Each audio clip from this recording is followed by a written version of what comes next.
And a good Thursday afternoon, everyone. Welcome to Reynoldsburg High School for Week 7 of Football Facebook Live. I'm Dave Purpura, along with Jarrod, Ulrey, and our guest to begin the program is Reynoldsburg coach Buddy White. Good to see you, as always. Thanks. It's good for you guys to be here. Hey, appreciate it. You guys are trying to go to 7-0. You're going to have Gahanna tomorrow night on the road. We'd be remiss if we didn't mention the win that you're coming off of. Was it 33-31 over Pickerington North? That's exactly it. I caught a very jubilant coach on both of the local high school football wrap-up shows last week. Right. What were some of the keys to that, and the fact that you guys are 6-0? Well, the fact that we're 6-0, just we really don't have time to worry about that because we'll get excited about those things at the end of the year. Mm-hmm. The fact that we've got a winning attitude. The kids really believe in themselves. Their confidence level, I've never seen it this high. These kids really believe that they can get things done this year. So when we were down 24-7 and going into the fourth quarter against Pick North, there was no quitting. And as I said before, I knew all we needed was a spark. And what happens when you get a spark around kerosene? You got a fire. And we caught fire, and we were able to hold the momentum and get done what we planned to get done. From an execution standpoint, what have been some of the reasons that you guys have gotten off to such a great start this year? Well, number one is the way they prepare. These guys really work hard. They believe in what the coaches are telling them. I'll tell you one big reason, and this is something I've said from the very beginning, and I've told the team this. We'll never be a championship team until we got a championship defense. And I love the way our defense is playing right now. And obviously, like I said, the season, as far as I'm concerned, is only a third of the way over because we expect, we got some really tough games coming up, and then we got the playoffs. So, we break everything down into 3 different seasons. Sure. The pre-league season, we're 5-0. Now we're involved in the league season and then the playoff season. So, we're in phase 2. As of right now. And that second phase, it continues tomorrow night. You and I were talking a little bit before we went on camera. You guys are 6-0, Gahanna's 3-3. You expect a dogfight, as it usually is. As it usually is. Bruce does a great job over there at Gahanna on having his kids prepared for us. And, we're their rivals. And I'm sure that they're looking at this as that signature win that they're looking for because they've played a mighty, mighty tough schedule. And I've lost to some really, really good teams. And so we're not taking this team for granted. We haven't even been talking about Pick North. Probably this is the first time I've talked about them since probably Monday. Okay. Because we're so focused on Gahanna because we know what to expect when we go over there. Those kids are going to give us our best shot. And if we're not playing at the high level of intensity, then, as I tell the team, we'll be coming home with our lips hanging out. So, we got to prepare. They played some pretty good defense last week against Pickerington Central. Sure they did. What do you think might be some keys for your offense this week? Well, as always, we got to execute. We got to finish our blocks, and their defense is very good. They have some mighty good linebackers, and they have some new guys over there. But those guys are really bought in. They have a really good corner in Trent. He's really, really good, and so. This team matches up with us, so we're not going to go out there and think that we have some kind of advantage over them. But like I said, you're dealing with a team that has a tremendous amount of confidence. We're counting on one heck of a game over there right now. All right, Coach. Well, hey, we'll let you continue preparation. Good to see you, buddy, as always. All right. No problem. You guys take care. To Raiders head coach Buddy White. All the activities going on around here right now. The football's heading out to the field. The band, it's firing up around here. But boy, what a fun season here in Reynoldsburg. A lot of people are very excited about this Raiders football team. This is. We haven't mentioned this yet, but they're 6-0 for the first time since 1961. 57 years. I don't know how you put your hands around that. That's just something. I think heading into the season, everything looked good. It's like, maybe this could be a really special season for them. And so far, it's really come together. I believe they've got the most computer points of any team in the state, if I'm not mistaken. I think you had that in your preview of all the 7 divisions. So that kind of tells you that they're not just beating up on teams that are struggling. Exactly. They're beating some good teams. In Gahanna, we talked a little bit about Gahanna, but they've played a tough schedule too, and they have some good wins, and they're right in the thick of this playoff race. So this game's really big for that. What their only loss? You mentioned Pickerington Central, Cincinnati Elder, and Dublin Kaufman. Dublin Kaufman. 6-0. Those are some good teams right there. Yeah, 6-0 defending state champion, and I confess I don't know Elder's record at this point in the year. It's pretty good. But yeah, I mean, so that tells you right there what they're made of anyway. Yeah. So, well, other games around the area that are big tomorrow night as we have 4 weeks to go in the regular season. OCC Central rivalry between Upper Arlington and Hilliard-Davidson. This is a series in which Davidson has had its way with Arlington since 2008. They've won 11 games in a row. One thing that surprises me was UA's only come within a touchdown, or has scored more than a touchdown, I should say, once in that entire span. It was in 2012. UA has to win out probably, or at least go 3-1 in their last 4 games to keep their playoff hopes alive. Davidson is just chugging along. Well, and you're going to that game. I will be at that game tomorrow. Yes. Thank you for the plug. I forgot to say. I'm sure we'll talk about this some over the next couple of weeks, but there's a good chance that there's going to be maybe a 5-5 or 6-4 team in that region 2 that makes it. Mm-hmm. And region 2 that includes Reynoldsburg. Region 2 that includes Reynoldsburg, Gahanna, Upper Arlington. There's there's a lot of opportunities. There's a lot of teams still alive, and we'll talk about some of the other ones here coming up on the show. But yeah, this is a huge game for Upper Arlington. If they could win this game somehow, that puts them at 4-3, and they've got some other games that they very possibly could win. I mean, it very well could put them in the playoffs if they could win this game. In their next 2 weeks are Marysville and Central Crossing. I'm sure that they have to feel, that they have at least have a slight advantage in that game. And then play Dublin Kaufman in Week 10. And that's another rivalry that they've had a problem with in recent years. Speaking of rivalries, we go up to the Olentangy area. Olentangy is at Olentangy Orange tomorrow night. The Pioneers are looking for their 3rd win in a row in this series and their 3rd win in a row overall. They struggled a little bit early on when Zach Harrison was injured, coming back from his injury. They seem to have caught a little bit of a stride now, 3 wins in a row. They've really turned it around, yeah. I mean, especially losing to Watterson, I believe, too. But they've looked a lot more kind of like we were expecting, maybe. I think we thought heading into the season. They had some inexperience in some spots, but that's a well-coached team, and it's a program that they're getting some things built year after year. And there's young kids in this team that have been a part of winning programs the last couple of years. That's absolutely right, and that's kind of the same thing with Olentangy. I mean, they've struggled a little bit lately. Zach Sheblock has been a really good weapon for them rushing-wise. They have 2 capable quarterbacks, Connor Hagg and Trent Maddox. It's just been a matter of finishing for them. They've lost a lot of games late this year, including 16-0 that they had to lead on Kaufman. A lot of close games, too. Yes. Against good teams. I mean, this is... yes. This is definitely... I mean, it's 2-4 versus 4-2, but I see it as more of a toss-up. Well, and that's, I was trying to think to myself a couple weeks ago, or actually I should say it was last weekend, trying to go through the teams I cover and think about their playoff chances. One team that I really had a tough time putting the pulse on was Olentangy. Because if they win out, they should be in really good shape. Yeah. And they're in Region 8. They moved down to Division 2, and they're in a region with a lot of Cincinnati and Dayton area schools. But they're going to get all these Division 1 points, and that's my point exactly, that they can really rise up the standings in a hurry if they catch fire and find something that really works for them in these last four or more games.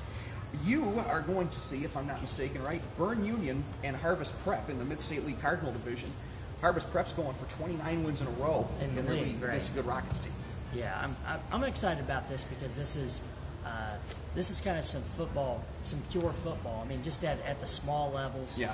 You've got, I mean, yes, Harvest Prep is a private school, but they're not they're not one of these schools that recruits. I mean, all these kids have been in their program since they were young, since they were like in middle school. This is a program that Coach Milan Smith has built up there. Yeah. And one thing, my game has the potential to get over pretty quick because they don't pass the ball too often, but they just run the ball with extreme efficiency. Mm-hmm. And yes, they don't have Daniel Bangura this year, but they've got a whole bunch of other guys that can run the ball. They have very good linemen. Daquan Owens-Johnson is probably their number 1 running back, and he's really good. He's rushed for over 700 yards so far this year. And Harvest Prep is running for 368 yards a game on the ground. Boy, how friendly is that to a deadline? You hope. Well, Bern Union might mess with that a little bit. Yes, they do like to pass. They've their quarterbacks passed for 800 yards and 13 touchdowns. They seem to be a little bit more of a balanced team. Now, Bern Union I believe they lost that game 56-21 last year.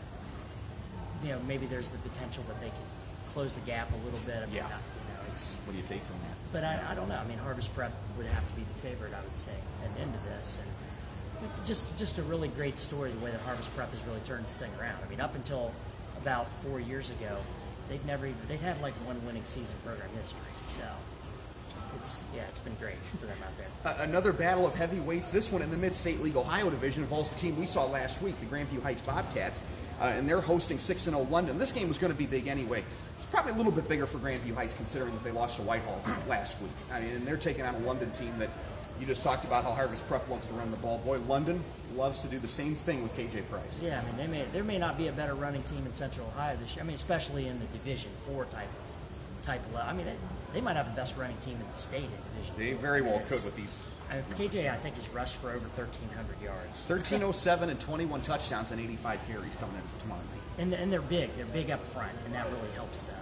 And this is going to be a challenge for Grandview, but they're probably going to come in pretty hungry after a loss like they had last week to Whitehall.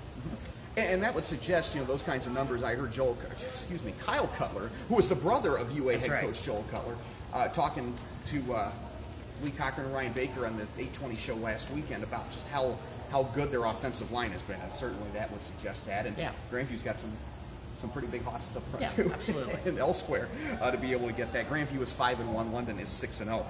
Battle of Westerville, one of them at least. Both of these teams are 3-3 overall. They lost their league openers. Westerville North is going to visit Westerville Central, so I'm sure both these teams are thinking of this as a bounce back game. I mean, this is a time of the year historically, the last several years, where North has struggled. They've started well and they haven't done well in the league. Westerville Central's lost their last two games. Their last two games by a combined 3 points. Right. 2 points and then another one. I believe Central's won 9 in a row in this series. Yes. So that doesn't necessarily mean that's what's going to happen this year, but because Westerville North, I believe, was in a really good game from last year, 21-12. I believe that was the case.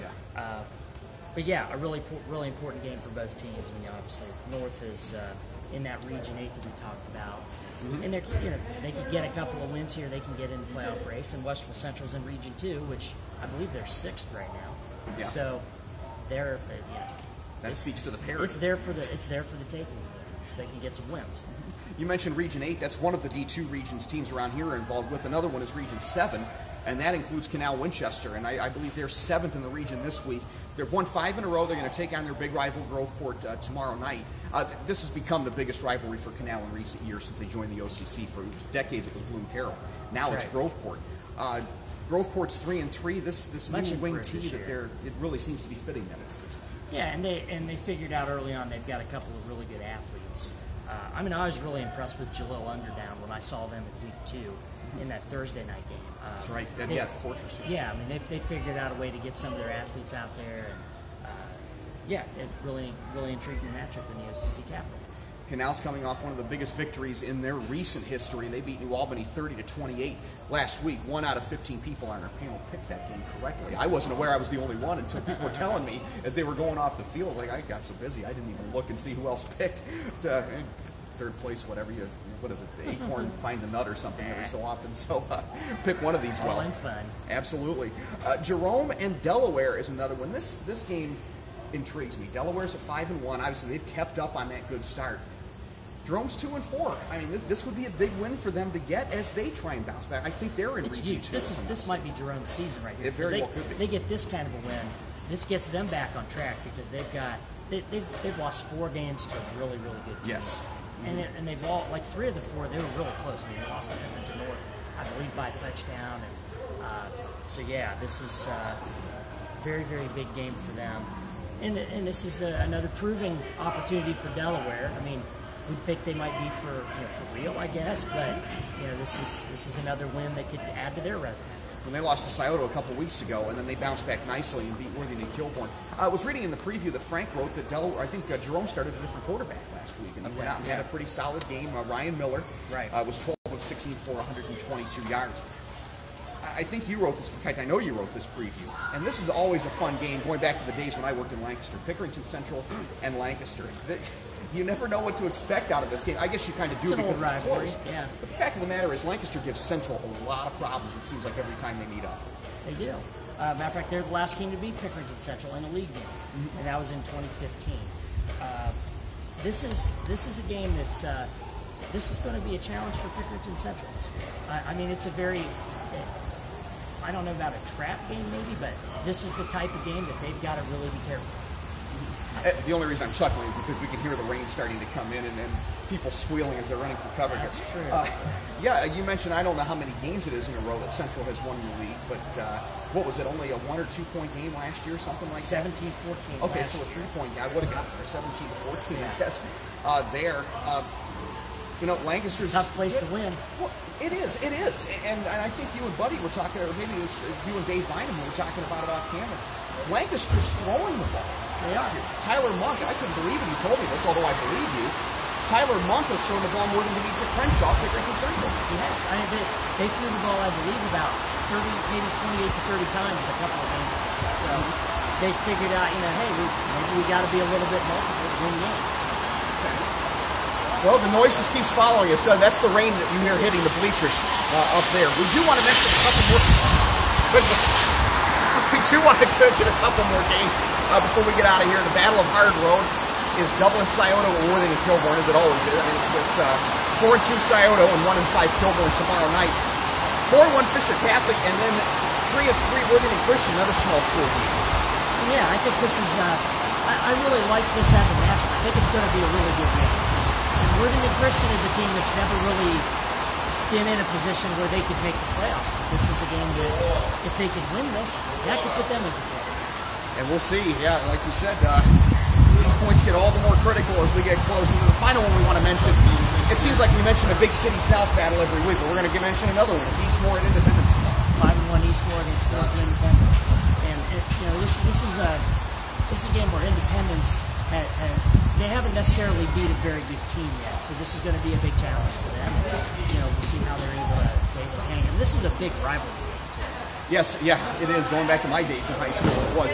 I picked Eastmore. I picked against my alma mater. What that means to me, we'll see how it fares out tomorrow night. So we are going to go ahead and get out of here. Thank you for joining us. Thanks to Reynoldsburg coach Buddy White for stopping by.